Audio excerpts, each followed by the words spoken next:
How did one joke at a wedding turn into papers handed to me in my office lobby in front of my whole team?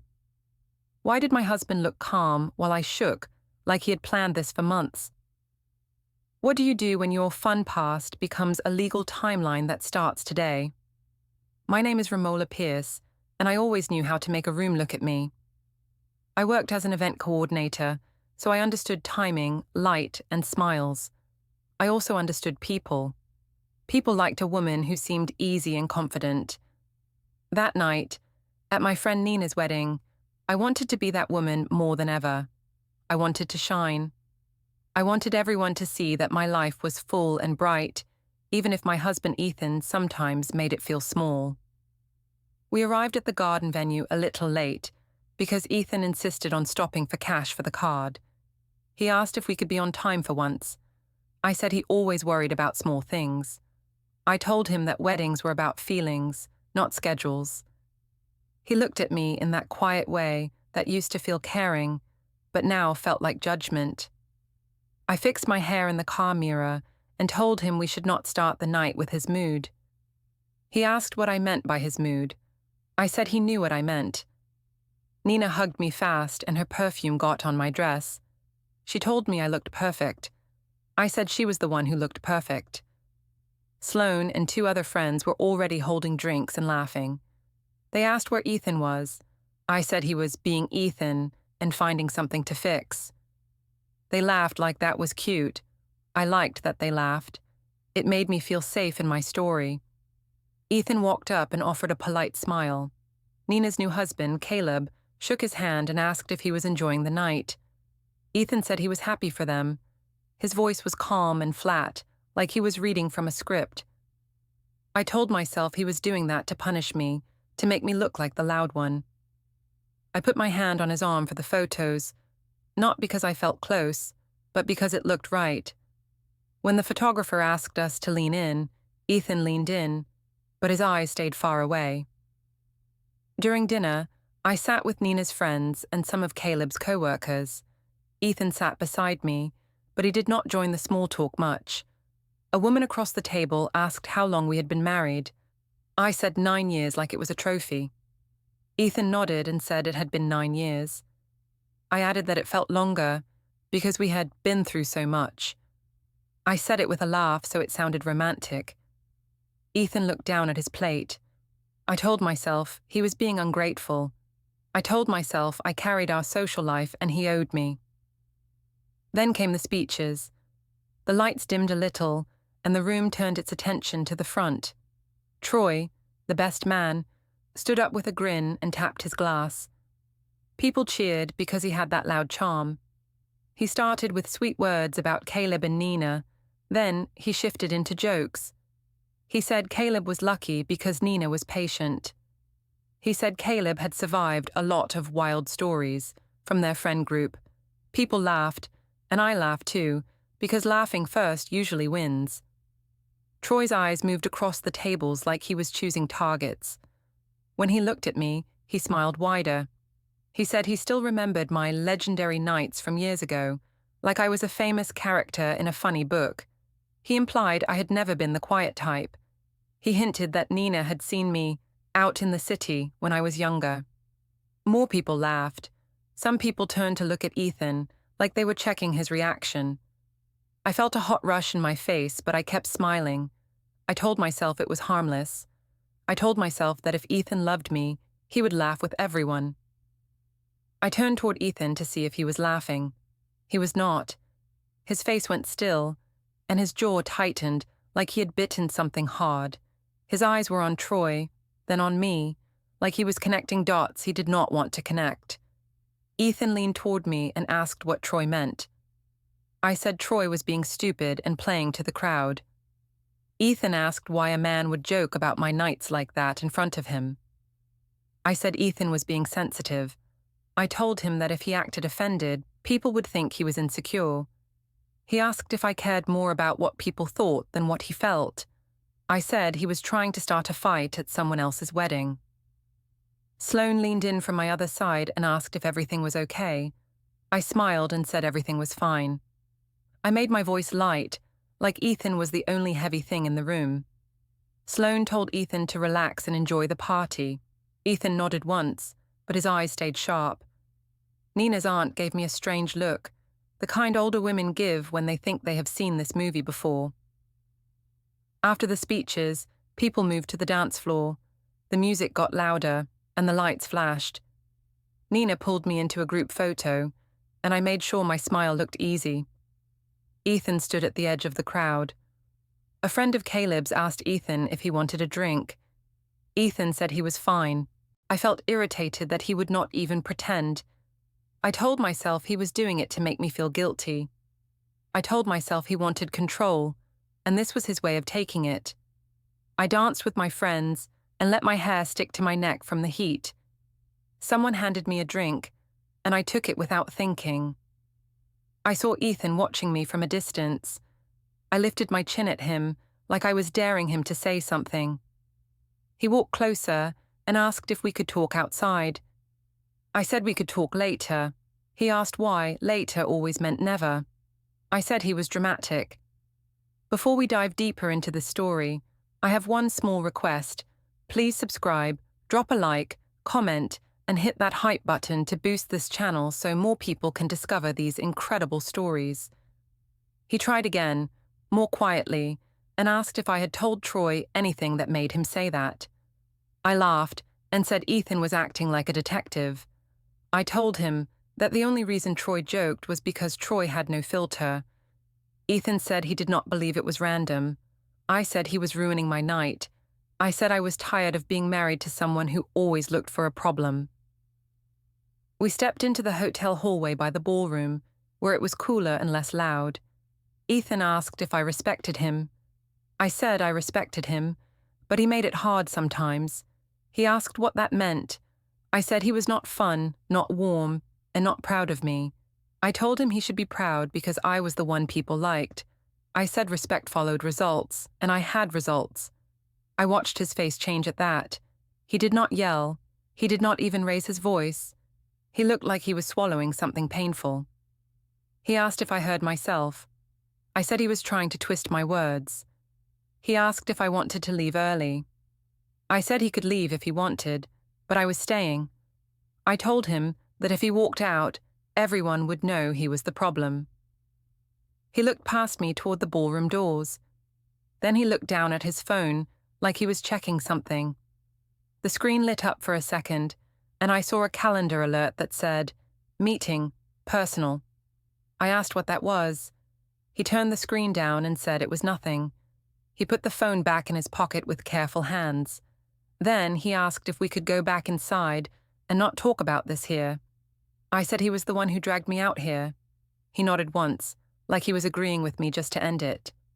That calm made me angrier than a fight would have. I went back into the ballroom first, smiling again because I knew eyes were on us. Ethan followed a few steps behind, quiet, and his face said everything. The next morning, I woke up before Ethan, and I stayed still for a minute to listen. The house felt too quiet, like it was waiting for a decision. Ethan usually woke first, but that day I heard nothing from the kitchen. I checked my phone and saw a few notifications from the wedding. People had posted clips of the dance floor and the speeches. I watched the one with Troy's toast again, and I told myself it was not a big deal. I told myself Ethan made it a big deal because he liked to act wounded. I also told myself that if I acted normal, the world would stay on my side. When Ethan finally came out, he looked clean and calm, like he had already put his feelings away. He asked if I slept at all. I said I slept fine. He asked if we could talk about last night. I said not before coffee. He poured his coffee and did not offer to pour mine. That small thing felt like a message. I opened a cabinet a little too hard and said he was being petty. He asked how he was being petty. I said he knew. He did not argue. He took his mug and went to the dining table with his phone, like the kitchen was not ours together anymore. At brunch, Nina looked tired but happy. Caleb was smiling like a man who wanted the day to stay easy. Sloane arrived in sunglasses and acted like the wedding was a show she had hosted. Nina asked if Ethan was okay. I said he was just in one of his moods. Ethan sat beside me and kept his hands folded. He asked Nina if she had a good night. Nina said yes, and thanked him for coming. I saw Nina glance at me, like she wanted to ask more, but did not want to ruin her own glow. Sloane pulled out her phone and showed a clip of Troy's toast. She asked if it was not funny. I said it was funny, in a stupid way. Ethan asked why Troy said those things. I said Troy liked attention. Sloane asked Ethan why he looked like he wanted to arrest someone. Ethan said he did not want to arrest anyone. People laughed, and I felt relief because laughter meant I was still winning. Nina said Troy had always been like that, and she asked us not to let it become a thing. I said of course, because I was not the dramatic one. Ethan asked if I could take down the clip if I posted it. I said I had not posted it. Cara texted me during brunch and asked if the toast was about me. I said it was nothing, and I added a laughing emoji to make it look light. Then I told Cara that Ethan was acting controlling again. Cara replied that I should not say that too loudly. I told myself she was just scared of conflict, not that she thought I was wrong. After brunch, Sloane said I should post something funny to show I was not bothered. She said it would make Ethan look like the only problem. I knew she was right, because online stories were like little votes, and I liked collecting votes. In the car, Ethan asked what I was doing on my phone. I said I was answering work messages. He asked if I was posting about him. I said he was paranoid. He looked out the window and did not answer. At home, I posted a short story with a wedding photo where Ethan looked stiff. I added a caption that hinted I was married to a man who could not take a joke. I did not use harsh words. I did not need to. People understood the message. A few friends reacted with laughing icons. Nina sent a small reply, telling me to be kind. I told myself Nina was just trying to keep peace. I told myself she did not understand what it was like to live with Ethan's constant judgment. Ethan came into the living room and asked if I could delete the story. I said he was trying to control my voice. He asked why my voice always needed to cut him. I said he was being dramatic again, and I added that he embarrassed me in front of everyone. He asked how he embarrassed me. I said his face did. He asked if I wanted him to pretend. I said I wanted him to act like a husband. He went quiet. Then he asked if we could agree to stop talking about the wedding in public. I said I did not talk about it in public, and I said he was the one acting weird. He looked at my phone and asked if I thought the internet was private. I said he was spying on me. He asked how he could spy when I posted it for anyone to see. I did not like that he sounded reasonable. I told myself that being reasonable was just another way to be cold. In the kitchen, I noticed 2 mugs on opposite sides of the counter. It looked like a line had been drawn without words. I opened the fridge and saw a sticky note on a container that said Maisie Lunch. Ethan had never labeled food before. I asked why he was doing that. He said it helped. I said he was acting like we were roommates. He asked if I wanted to stop treating him like an enemy. I said I never treated him like an enemy. I said he treated me like one. Later, I saw a folder near the mail sorter. It had a simple label, Utilities. That was not strange by itself, but it was new to see it out in the open. I reached toward it, and Ethan slid it away, not fast, but firm. He said it was just household stuff. I asked why he was hiding household stuff. He said he was not hiding anything. His tone stayed flat, like he had practiced. My phone buzzed again, and I saw a message preview from Gavin. He asked if I survived the wedding. He implied he liked the part where I looked dangerous when people teased me. I felt a rush in my chest, the kind I told myself I deserved. I did not reply right away, but I did not block him either. Ethan asked who was texting. I said it was Nina. He nodded, and that nod felt like he was filing my lie somewhere. That evening, Maisie asked why Dad did not dance with me at the wedding. I said Dad was tired and he did not like loud places. Ethan heard her and asked if we could not talk about it in front of her. I said he was the one making it tense. He asked Maisie if she wanted to read. Maisie said yes. He took her to the couch and kept his voice soft. I watched them and told myself Ethan was putting on a show. I told myself he wanted Maisie on his side. After Maisie went to bed, I tried to pull Ethan into our room. I said we needed to reconnect. He asked what reconnect meant. I said it meant acting normal again. He said normal could not be built on jokes that cut. I told him he was too sensitive. He asked if I could answer one question without insulting him. I said he was twisting things, and I walked away first, so it looked like I was ending the fight on my terms. I went to the bedroom and waited, expecting him to follow. He did not. I heard him move around in the hallway, then the guest room door closed. A few minutes later, I heard a low mechanical sound, steady and quiet. It took me a second to realize what it was. It sounded like a shredder, running in short bursts, then stopping. I lay there and stared at the ceiling, and I told myself it meant nothing. I told myself Ethan was just being dramatic in a new way. Still, my stomach felt tight, and I could not fully explain why. I checked my phone again and saw my story had more reactions. I felt a small thrill and a small fear at the same time. I convinced myself the thrill was proof I was right.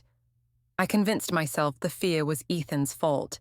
Then I heard the shredder hum once more, and the house felt even colder than before. Monday came fast, and I treated it like a reset. I told myself the wedding was over and Ethan would calm down. I also told myself I deserved to feel good again, because I worked hard and carried so much. That is what I kept saying in my head while I did my makeup in the bathroom mirror. Ethan walked past the door without looking in.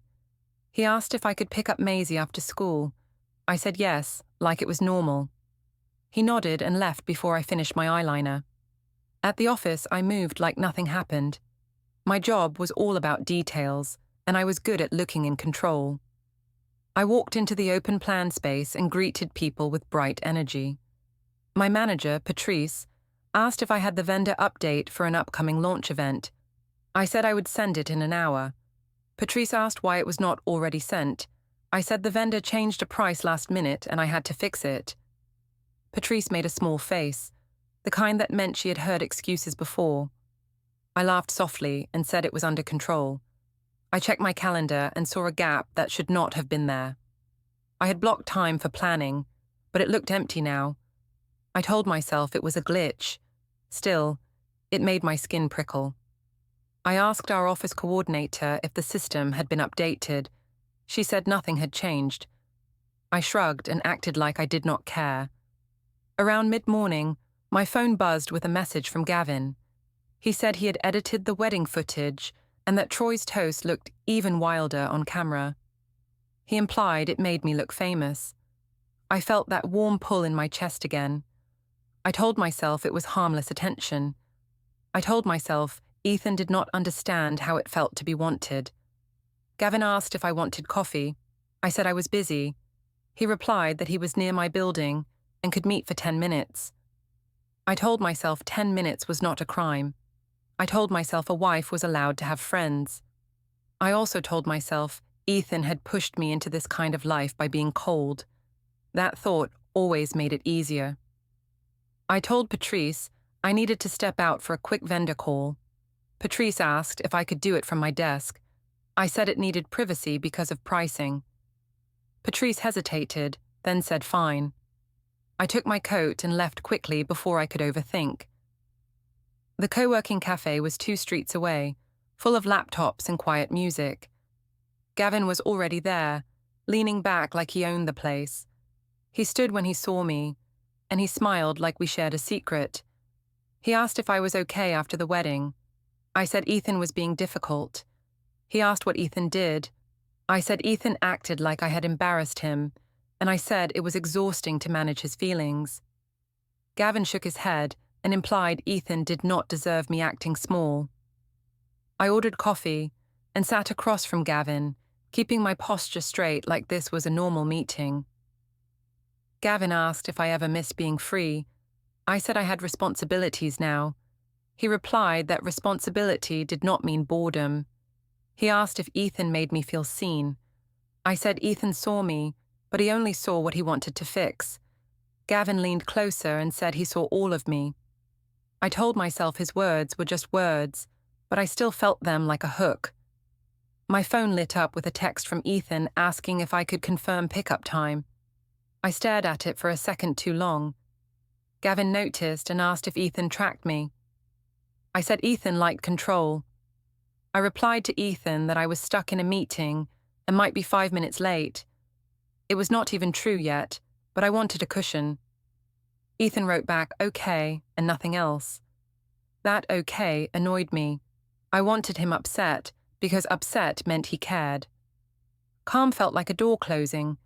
Gavin asked if I wanted to come by his studio sometime to see the edits. I said maybe. He said he could make me look like the star of the night.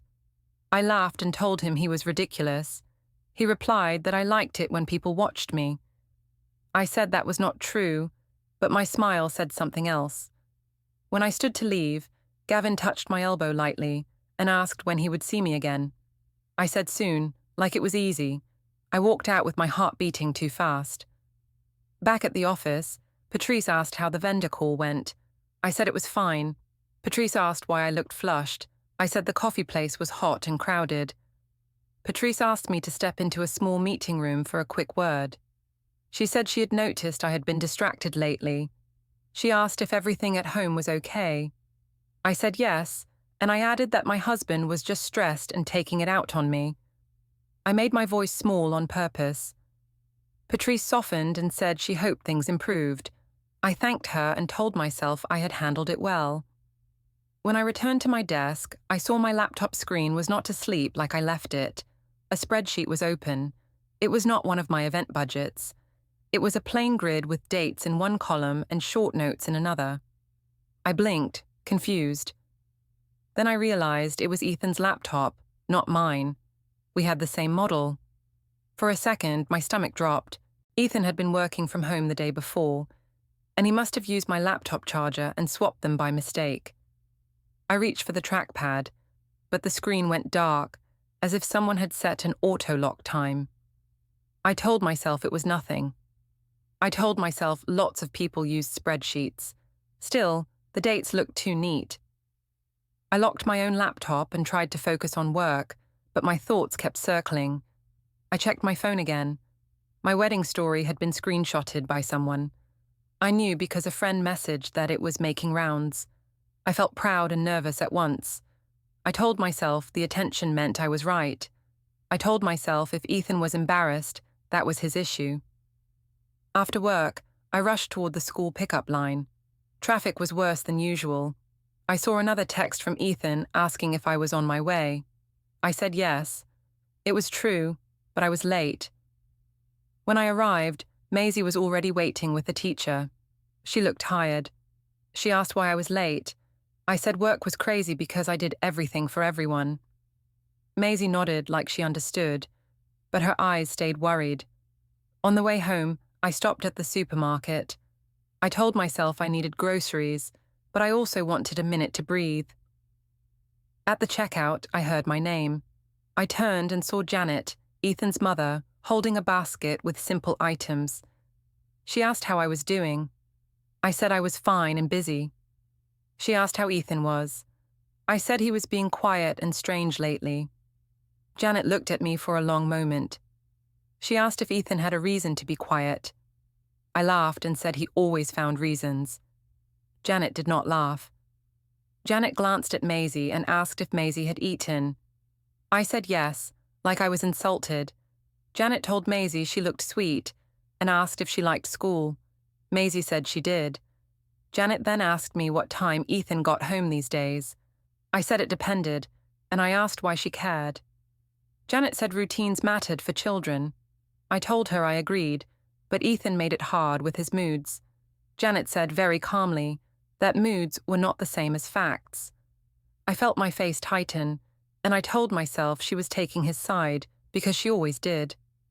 At home, Ethan was in the kitchen cutting fruit for Maisie. He asked if we needed anything else from the store. I said no. He asked why pickup was late. I said Patrice kept me in a meeting. Ethan nodded and said, "Okay." He did not accuse me. He did not sigh. That made me feel exposed, like my excuses had nowhere to land. Later, when Maisie was in her room, I walked past the guest room and heard a faint computer beep, like a file finished uploading. I saw light under the door. I knocked and asked what he was doing. Ethan opened the door only a little. He said he was organizing household things. I tried to look past him and saw tabs open on his screen, not clear enough to read, but I caught words like storage and tracking. Ethan asked if I needed something. I said I needed my husband to act normal. Ethan said he was acting normal, and he asked me to please let him finish. I went back to the kitchen and stared at the two mugs on opposite sides of the counter again. I told myself Ethan was trying to scare me. I told myself he was playing a quiet game. I also told myself I could not be the bad one here. I had reasons. I had needs. I had pressure. That is what I repeated while my phone buzzed with another message from Gavin, and I turned the screen down before Ethan could see. Saturday night, I arranged the family dinner like it was an event. I told myself I was doing it to fix things, but I knew the real reason. I wanted witnesses. I wanted pressure. I wanted Ethan to feel outnumbered, so he would bend and say he was sorry for making a scene at the wedding. We met at a family restaurant with a long table and soft lighting. My mother, Donna, came in first and acted like she owned the room. My sister Cara followed her, already looking nervous. Ethan arrived a few minutes later with Maisie. He held Maisie's hand and kept his face calm. He asked if this place was okay for Maisie. I said it was fine, and that he always acted like I could not plan a simple dinner. Donna leaned in and asked Ethan why he had been cold. Ethan said he had been focused on routines.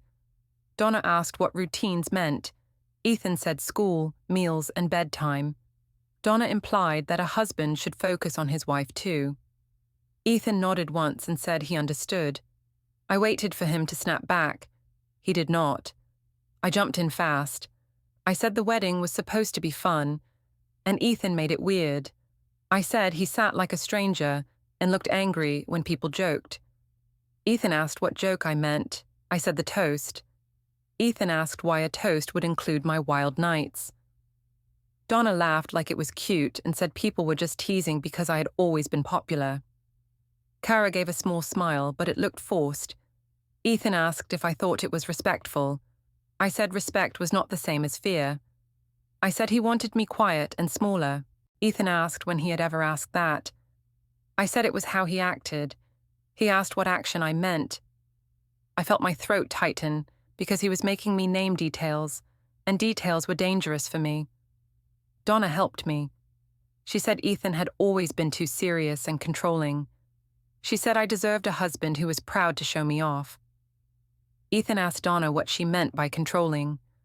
Donna said Ethan's face did it, his silence did it, his questions did it. Ethan looked down at his plate like he was counting something inside his mind. I told myself he was doing that to play victim. Maisie swung her legs under the table and asked if we could get dessert. I said yes right away because I wanted to look like the fun parent. Ethan said dessert was fine if she ate her dinner. I said he did not have to turn every moment into a rule. Ethan asked if rules were bad when they helped a child. I said he was missing the point on purpose. Cara tried to soften it. She asked if we could talk about something else. Donna ignored her and asked Ethan why he had been sleeping in the guest room. Ethan said he had been sleeping where he could rest. Donna asked if that was his way of punishing me. Ethan said he was not punishing anyone. I said he was punishing me with silence. Ethan asked if silence was punishment when arguments went nowhere. I said he was acting superior. People at nearby tables glanced over once or twice. I noticed and spoke a little louder, like volume could make my story more true. I said I worked hard and carried our social life. I implied Ethan did not understand me. Ethan asked if I wanted him to understand, or if I wanted him to agree. I said he was twisting words again. Dinner ended with no big explosion, which made me angrier. Ethan paid his share, without complaint. He asked Maisie if she wanted to go to the playground across the street for a few minutes. Maisie said yes. Donna looked pleased and said Ethan could at least do one nice thing. I hated that she got to call him nice. I wanted him to look bad, not decent. At the playground, the air was cold and clear. Maisie ran to the swings. Ethan stood near her, watching closely. Donna pulled me aside and said Ethan was playing the long game. She said he was trying to make me look unstable. I said she was right, because I liked hearing that. Cara stood back, scrolling on her phone like she did not want to be part of it. Ethan walked over and asked if we could talk without Donna involved. I said my family was involved, because he made it that way. He asked how he made it that way. I said he embarrassed me at the wedding, and now he was acting like a saint. He said he did not want to act like anything. He said he wanted peace for Maisie. I said he only cared about peace when it helped him look good. Maisie ran over and asked why we were whispering. Ethan crouched down and asked if she wanted to swing again. Maisie said yes. Ethan pushed the swing gently and asked her about school. Maisie answered him, then looked at me and asked why Dad looked sad in pictures lately. I felt my stomach drop. I told her Dad was tired and had work stress. Ethan heard that and did not correct me. That should have made me grateful. Instead, it made me suspicious. It felt like he was saving his corrections for later. On the walk back to the cars, Donna asked Ethan if he was going to apologize to me for the wedding. Ethan said he was sorry the night felt bad, but he would not apologize for having feelings. Donna said feelings did not give him the right to punish my joy. Ethan said he was not punishing anything. He said he was choosing calm. At the driveway at home, I watched Ethan help Maisie out of the car. He carried her backpack like it weighed nothing. He asked Maisie to brush her teeth and put her shoes away. Maisie did it without arguing, which annoyed me because it made him look steady. I told myself he was only steady because he was hiding something. I went into the garage to grab a spare bag, and I heard a soft click, like a locked drawer being shut. Ethan stood near a workbench with his keys in his hand. I asked what he was locking. He said it was just household items and paperwork for the house. I asked why he needed to lock it. He said he wanted things organized and safe. I said he was acting secretive. He said he did not want arguments, and he did not want things moved around. His keyring had a new key on it, one I did not recognize. I asked what it was for. He said it was for storage. I asked what storage. He said it was not a big deal. That phrase, not a big deal, sounded like something I would say. Hearing him say it made my skin crawl. In the kitchen, I saw the mugs again, still separated. Ethan rinsed his and put it on the far side. I asked if he was going to keep acting like a stranger. He asked if I was going to keep calling him the problem. I said he was the problem because he could not take a joke and he could not support me. He nodded like he had heard it enough times. I watched him set Maisie's lunch container on the counter, labeled neatly. Then he set a small sticky note beside it that said, "Bring forms." He did it like it was normal. I asked what forms. He looked at me for a moment and said it was for school and household things. And he asked me to please stop digging for fights. I still think I was right to defend myself that night, because no one likes to be judged. But when Ethan turned off the kitchen light and walked toward the guest room again, I felt something heavy in my chest. It was not guilt exactly. It was the feeling that my usual tricks were starting to fail. By Tuesday, I stopped waiting for Ethan to go back to normal. I decided normal was something I had to force. I told myself that if I pushed hard enough, he would crack, and then I could point and say, "See, this is who you married. This is why I needed air. This is why I needed comfort somewhere else." In the morning, Ethan moved through the kitchen like a guest. He packed Maisie's lunch, checked her backpack, and wiped the counter after himself. He asked if I could handle pickup because he had an appointment. I asked what kind of appointment. He said it was personal. I asked if it was therapy, and I laughed like it was a joke. He said it could be anything, and he did not owe me details when every detail turned into a fight. I told him he was acting like I was dangerous. He asked if I wanted him to pretend he felt safe. I said he was twisting words again. At work, I tried to focus, but I kept thinking about that personal appointment. My phone buzzed twice before lunch. Gavin sent a short message asking if I wanted to see a rough cut of the wedding video. He implied Troy's toast was iconic. I did not like the word iconic. It sounded like evidence. I told myself it was still funny, still nothing. I replied that I was busy. Gavin said he could meet near my office for 5 minutes. I stared at the screen and told myself I was allowed to have friends. I also told myself Ethan's new calm was emotional neglect. That was the label I gave it, because a label makes a feeling feel like fact. I left the office and met Gavin outside a small pharmacy, where people lined up with quiet faces. Gavin stood too close and spoke too softly, like he wanted the moment to feel private in public. He asked if I was okay. I said Ethan was acting cold and planning something. Gavin said, men planned when they lost control. I liked hearing that. It made my fear look like strength. Gavin asked if Ethan had seen the toast clip. I said yes, and I said Ethan could not take a joke.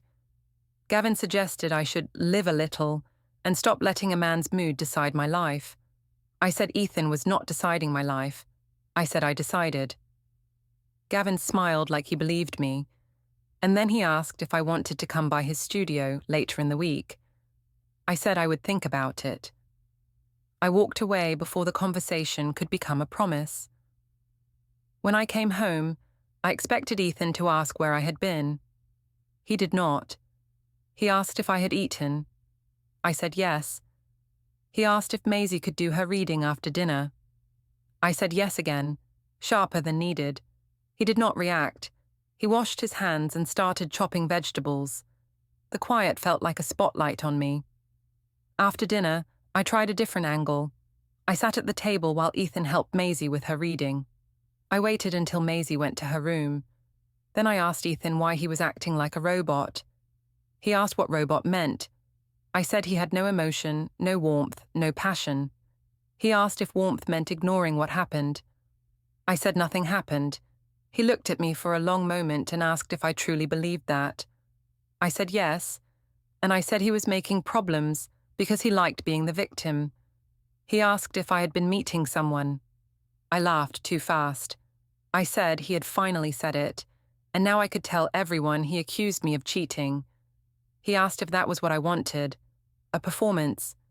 He said he was asking because he needed truth for planning. I asked what he was planning. He said he was planning stability for Maisie. I said he was using Maisie as a weapon. He said he would not discuss adult issues in front of her, and he would not use her as a weapon, but he would protect her routine. I walked to the guest room and pushed the door open without waiting. Ethan stood up so fast his chair rolled back. He asked me not to come in there. I asked why, like I owned the air.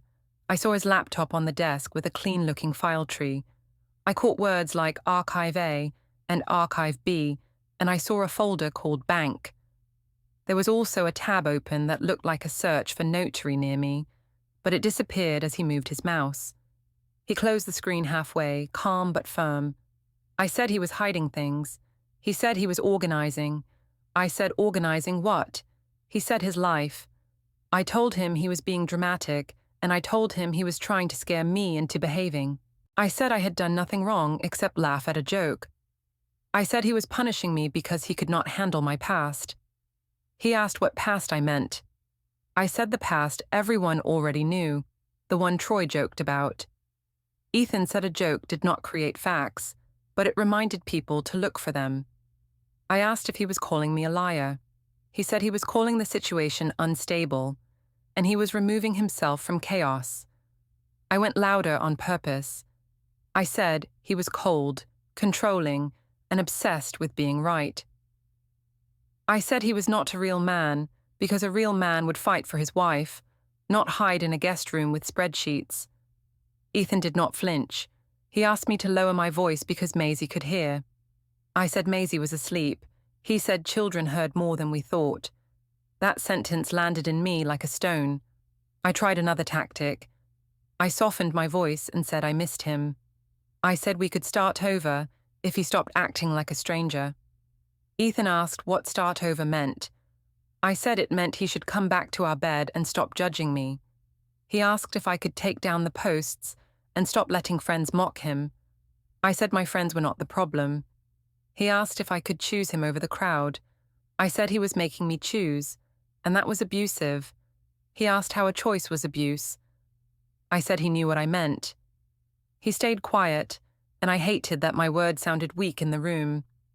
He picked up his phone and set it face down on the desk. A soft beep came from it, like a recording app starting or stopping, but he did not say anything about it. I asked if he was recording me. He said he was keeping notes because arguments became lies later. I said he was paranoid. He said he was careful. I stepped closer and demanded he tell me what he was doing. He looked at me like he was looking through me. He said he had asked questions for weeks, and I answered with jokes, insults, and blame. He said he would not beg anymore. He said he would not shout. He said he would not compete with my friends or my stories. Then he said, very evenly, that he would handle it properly. I walked into my office tower like it was a normal day. I wore a bright blazer because bright colors made me feel untouchable. I told myself Ethan would cool off because he always cooled off. I told myself his new calm was just another phase, like his short gym phase or his budgeting phase. In the lobby, I saw him near the security desk. He was not pacing. He was not angry. He stood still with both hands visible, like he was waiting for a bus. For a second, I thought he came to beg. I almost smiled. A woman in plain clothes stepped toward me and asked if I was Romola Pierce. I said yes and asked who she was. She said she had documents for me and asked me to confirm my identity again. I said she could see my badge. She said she still needed verbal confirmation. I felt eyes on me from the coffee line. I said yes again, louder than needed. She handed me a thick packet and said I was served. I asked served with what? She said it was a divorce filing with temporary orders attached. I laughed once, like the word divorce was a prank. Ethan did not move. I flipped the first pages and saw my name typed in clean lines. I saw Ethan's name. I saw the words temporary, repeated, and that word hit me harder than divorce. Temporary meant today. Temporary meant right now. I looked at Ethan and asked if he really did this in my lobby. He said he chose a public place because he wanted it calm and safe.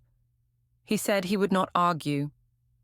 He asked if I understood that Maisie would be picked up at a set time today. He did not raise his voice. He did not insult me. He spoke like a man reading a schedule. I told him he was humiliating me. He said he did not come to humiliate me. He said I humiliated him in public for weeks, and he stopped playing that game. He said he would keep everything lawful. He said all communication about Maisie would be simple and clear. My hands shook as I scanned. The temporary orders said we had to follow a parenting schedule starting immediately. It also said neither of us could drain accounts or hide money, and that big spending needed agreement. I felt heat rise in my neck because the words made me look like a risk. I tried to turn it into a story. I said it was over a joke at a wedding. I said he could not take humor. Ethan said the wedding was not the problem. He said my lies, my posts, and my routine gaps were the problem. He said he had records, and he would provide them the right way. My manager, Patrice, walked out of the elevator bank and saw the packet in my hands. She asked if I was okay. I said yes, but my voice cracked. Patrice asked me to step into a small conference room. I said I could handle it at my desk. Patrice said no, gently, and told me HR would join. In the glass-walled room, Patrice asked if anything here involved workplace time or vendors. I said no. Then I remembered my vendor calls. I felt my stomach drop. In the lobby again, Ethan waited only long enough to confirm the pickup time once more. He asked if I understood. I stared at the page where it listed today's handoff, and I could not make my mouth form a clean answer.